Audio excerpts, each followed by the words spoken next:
Tonight, trade war whiplash as the White House announces a major change to President Trump's tariffs. Exemptions on smartphones, computers, and other electronics now no longer included in that massive 125% tariff on Chinese imports. What it means for the price you pay and whether we could see more exemptions in the future. Plus, why small businesses are worried about being left out. Stunning new audio from the moments after that deadly helicopter crash in New York City, as we hear from the victim's family for the first time. Extreme weather coast to coast.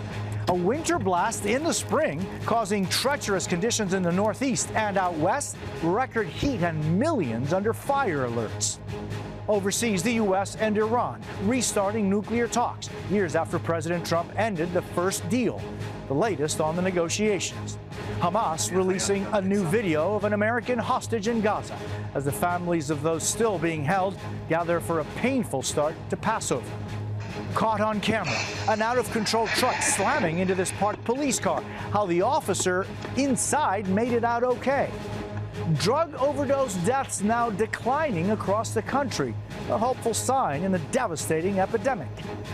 You gotta go warn these kids. They're dying. Why outreach workers say the fight is far from over. This is NBC Nightly News with Jose Diaz-Balart. Good evening. We begin tonight with a new twist in the U.S. trade war with China. President Trump announcing some exemptions, now saying electronics like smartphones and computers will not be included in the 125% tariff on Chinese imports. That move contradicting the president's own Commerce Secretary, who recently said exemptions were not on their radar. The change appears to be good news for big tech companies like Apple, since most of their products are made in China. But on Main Street, the tariffs are still hitting hard, with many small businesses facing an uncertain future. And tonight, the big question is whether we will see more exemptions on certain industries as the trade war rages on. Our Maggie Vespa is covering it all. The goalposts move again tonight in President Trump's trade war with China, with smartphones, computers, flat panel TV displays, semiconductor chips, and other electronics now exempt from 125% tariffs the president recently slapped on Chinese imports, with 20% tariffs announced earlier still remaining. You see this headline and think what? Yeah, it's a stunning reversal. CNBC's Steve Kovac covers Apple, a company hit particularly hard by the escalating trade war. The tech giant assembles 90% of its iPhones in China and lost nearly $640 billion in value in 3 days as President Trump ramped up tariffs on the country. Apple not responding to our request for comment as the trade war whiplash increases.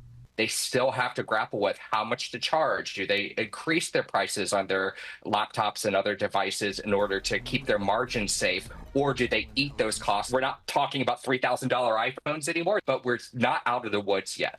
Opening the door that other industries could see their own reprieve, Trump signing the order exempting many electronics late Friday night with no public announcement. The president asked late Friday whether he's waiting for China to initiate negotiations. I guess so. Whatever it is, we have a lot of countries, not just China. The president's about face on tariffs for key tech items comes just a week after one of his top economic advisors said this. I don't think the word exemption is going to be a factor. I don't think that's such a thing. Apple shoppers hoping this latest pivot keeps prices from soaring. I feel like I shouldn't have to be checking the news every single day to make sure I can afford products that we've all been kind of accustomed to. And while the new exemptions help big tech, they do nothing for small business owners like Anthony Burness, co-CEO of Kentucky-based The Cooler Keg. His stainless steel portable kegerator is made in China, and now, he says, too expensive to import. We're not on the NASDAQ. We're not part of Wall Street. Main Street is the one that's actually getting hit the hardest. But we're looking at what do we do in the long run. Maggie Vespa joins us live outside the Apple store in Chicago. Maggie, so back to the electronic exemptions. What do we know about the impact on prices? Right. Yeah, so Jose, analysts say they could still go up. Remember, those 20% tariffs still remain. How much prices go up, that, of course, remains to be seen, but we should know in the coming months. Jose. Maggie Vespa in Chicago, thank you. We're learning more about that deadly helicopter crash in New York City with new audio from the moments right after it went down. Maya Eaglin has the latest, and I want to warn you, some of the video you're about to see is hard to watch. Tonight, stunning new audio from that terrifying New York City sightseeing helicopter crash. Please keep your eyes open, guys. The moments right before it fell into the water. You do have an aircraft down Holland Tunnel. Please keep your eyes open for anybody in the water. Oh my gosh! Witnesses on the ground shocked. Oh my goodness. The tragedy killing the pilot and a family of 5 Spanish tourists on board. The brother of the wife who died speaking out today. They left together. They left without suffering, and they left with a smile on their faces. This is only the beginning of the investigation. First, they're going to look carefully at the video, literally frame by frame, to see if they can get a better understanding of the sequence that the helicopter broke apart. Then this fiery scene in Florida. Oh my God, oh my God. A small airplane crashing and exploding in Boca Raton. Authorities say all 3 passengers died. These recent incidents creating anxiety among some flyers around the country. But experts say crashes like these are rare. If someone's a bit nervous to get on a helicopter or one of these small planes that we've recently seen in these crashes, what would you tell them? I would tell them that it's safe because it has been so much in the news that there is a perception that doesn't match the facts. Now investigators are trying to piece together what went wrong for both of these flights, a process that could take months before there are any firm answers. Maya Eaglin is near the scene of the helicopter crash in New York. Maya, what could this all mean for the future of tourist helicopter flights? Jose, we'll have to see if there'll be any changes. Mayor Eric Adams is a huge supporter of these helicopters, and they are regulated by the FAA, but other officials are debating whether or not there are too many risks for them to continue. Jose? Maya Eaglin in New York, thank you. We are tracking extreme weather tonight with a springtime winter blast in the Northeast as temperatures heat up out west. Priscilla Thompson has the latest. April showers looking more like snow and icy rain across the Northeast. I'm getting snowed on. It's wild. It's crazy out here, man. Look at this. A semi-truck jackknifed in Auburn, Massachusetts, where police say they've responded to multiple crashes after parts of the state were hit with up to 9 inches of snow. And listen to this. What sounds like thunder snow nearby. Temperatures in the region 10 to 20 degrees below average. And in the west, the opposite extreme. Temperatures up to 30 degrees above average. This is how you survive the heat at Coachella. Power tools. Near record-breaking heat for festival goers in California. This is like absolutely dangerous hot. Winds up to 40 miles per hour, fueling red flag warnings with 23 million under fire alerts from Denver to Tucson, even Miami. The South also in Mother Nature's bullseye. Golf ball size hail pelting Gainesville in a spring season of wild weather, leaving many desperate for those May flowers. I'm begging for summer, man. I'm begging for it. Priscilla Thompson, NBC News. Overseas, the U.S. and the Iranian regime began a new round of nuclear talks nearly 7 years after President Trump withdrew from the first Iran deal during his first term. Yamiche Alcindor is traveling with the president in Florida. Yamiche, what more do we know about how these talks went today? Well, U.S. Special Envoy Steve Witkoff, who was in Oman for these negotiations with Iran, told me he believes the talks were, quote, positive and constructive.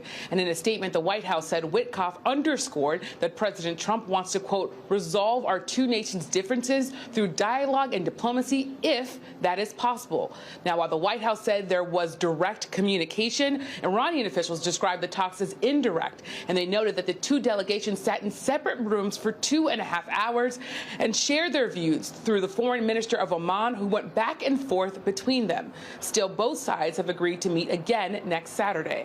Jose? Yamiche Alcindor in West Palm Beach, thank you. Also tonight, Hamas has released a new video of an American hostage in Gaza as hostage families in Israel prepare for a painful Passover, which begins at sundown this evening. Matt Bradley reports from Tel Aviv. Tonight, as Passover begins in Israel, Hamas has released a new video of Idan Alexander, the last living American hostage in Gaza, who pleads for his release. His family responding, saying, "When you sit down to mark Passover, remember that this is not a holiday of freedom as long as Idan and the other 58 hostages are not home." It's why another Israeli family is also skipping the holiday. So this is us. It's in this house. Right here. As long as Nimrod, Romi's twin brother, remains hostage in the Gaza Strip. Passover marks the Jewish exodus from bondage, but thoughts of liberation are far from the mind of Nimrod's mother, Vicky. It's too hard for us to celebrate and to gather all the family if Nimrod is not with us. Her only holiday observance is the children's book that Vicky illustrated. It's a Haggadah, the Jewish text read on Passover Seder. In this special book, each hostage has a symbol. And your son with the Rubik's Cube. It's the Rubik, yeah. And this is it, right? Yeah. And this is the Rubik's that found with him when he was kidnapped. Vicky knows Nimrod is still alive. A video released by Hamas shows a man whose face was blurred with Nimrod's tattoo. But like so many hostages' family members, Vicky wants the war to end. The only thing that released them is to stop the war and sign a deal with the Hamas. So tonight, these families are all feasting outdoors. Here in Tel Aviv's Hostage Square, this empty cedar table is a symbol of solidarity. I'm actually overwhelmed by the amount of people coming today. This night is Passover evening. Celebrating a day of liberation for those who remain in bondage. Matt Bradley, NBC News, Tel Aviv. Still ahead tonight, a new hopeful sign in the drug war. Why overdose deaths across the country are now declining. Back now with a terrifying moment caught on camera. An out-of-control truck slamming into a parked police car in Farmers Branch, Texas, and crashing into a nearby house. Police say the truck lost control on wet roads. Luckily, the officer in the cruiser made it out with only minor injuries. Someone just ran into me. And now to a hopeful sign in the drug war. The overdose epidemic has been ravaging our country for years, but new data shows deaths are declining. But as Priya Sridhar reports, outreach workers say the battle is still far from over. This is perhaps the unexpected front lines of the war on drugs. LSD, fentanyl. Dr. Nabrian Dasgupta and his team at this lab at UNC Chapel Hill combed through drug samples collected from across the country. Frontline public health programs, health departments, clinics, EMS. The goal? Understanding the specific chemical composition of drugs circulating in the streets in real time. What exactly are they trying to discover by sending them here specifically? Usually when people say they take fentanyl, it's almost never fentanyl. There's always something else in there. They run those small samples through this machine. Then they analyze the molecular structure. If we want to help people keep safe and avoid things that they don't want to put in their bodies, this is the way to do it. There's been a dramatic reduction in overdose deaths in recent months. The CDC now saying the numbers dropped to 87,000 between October of 2023 and September of 2024, the lowest they've been since 2020. There are a bunch of different causes that we have analyzed, maybe about 20.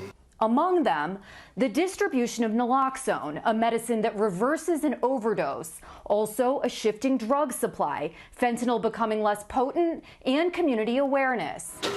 Dasgupta sends his reports back to the clinics that originally sent the samples, including North Carolina's Harm Reduction Coalition. We have Narcan. Outreach workers here say the drug supply is constantly changing, and it's important to know what exactly people are using. Overdose reversal is not as cut and dry as it used to be.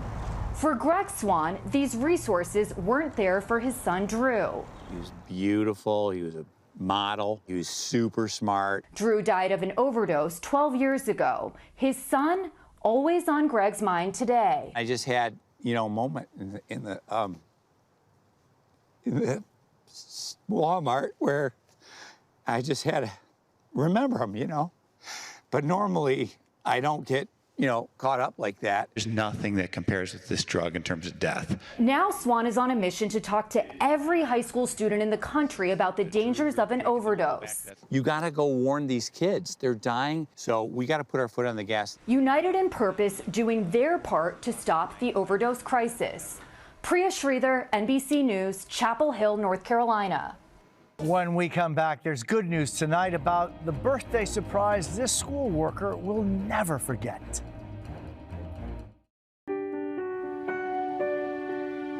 There's good news tonight. So often the good news doesn't get as much attention as the bad. So every Saturday we highlight the many people who spread joy and love. And these are just some of those stories this week. Talk about a homecoming. That's Starla Anderson, a high school biology teacher in Texas. And her son Austin, who she hadn't seen in 2 years. He was stationed in the Air Force in Delaware and planned the surprise with a principal, but Starla didn't suspect a thing. Beautiful, beautiful, beautiful, beautiful boy. This very good boy is a different kind of service dog. Beautiful boy. That's Cole, a pit bull mix who's deaf but still knows his favorite song. That's because these kids are signing it to him. His owner, Chris Hanna, is the music teacher at Dr. William Menney's school in New Jersey. I don't. Can you crouch a little louder, buddy? Nope. It's just giving them lessons about empathy and compassion. And get this wasn't the first time. Hundreds of students sang and signed happy birthday to him just a few months ago.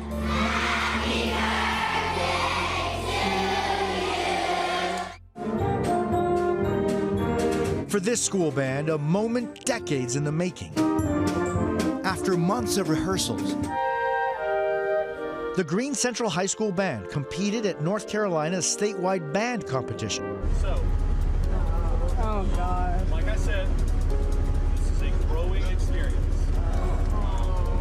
On that day, band director Andrew Howell tried to manage expectations, but then We're also the first in school history to get us.